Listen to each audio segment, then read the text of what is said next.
Hello দর্শক, এবার 2024 T twenty বিশ্বকাপ একটু ভিন্ন রকমের। এবারে যুক্তরাষ্ট্রে অনুষ্ঠিত টি-টোয়েন্টি বিশ্বকাপে নতুন নতুন নিয়ম কানুনের পরিবর্তন। এবার বিশ্বকাপে আইসিসির নিয়ম কানুনের বেড়াজাল। সব নিয়ম কানুন মানতে নারাজ হলেও সব দলকে তা মানে নিতেই হবে, কারণ এটা ক্রিকেট সংস্থা আইসিসির দেওয়া নিয়ম বলে কথা।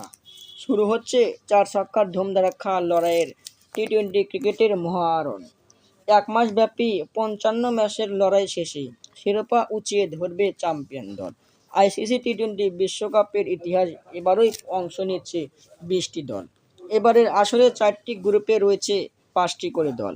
প্রতিটি দল গ্রুপ পর্বে একে অপরের বিপক্ষে 4টি করে ম্যাচ খেলবে। প্রতি গ্রুপ থেকে শীর্ষ 2 দল যাবে সুপার 8-এ। প্রতিটি ম্যাচ জয় পাবে 2টি করে পয়েন্ট।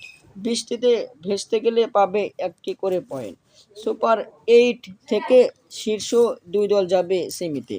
29শে জুন ফাইনালের মধ্য দিয়ে এবারের আসরের পর্দা নামবে। এবার বিশ্বকাপে প্রতিটি ওভারে সময়ের হিসাব করার জন্য রাখছে বড় স্টপ ওয়াচ ঘড়ি। দর্শক, আপনাদের মতামত কি? এবার বিশ্বকাপে কি বাংলাদেশ আলোড়ন সৃষ্টি করতে পারবে? কমেন্টের মাধ্যমে জানিয়ে দিন।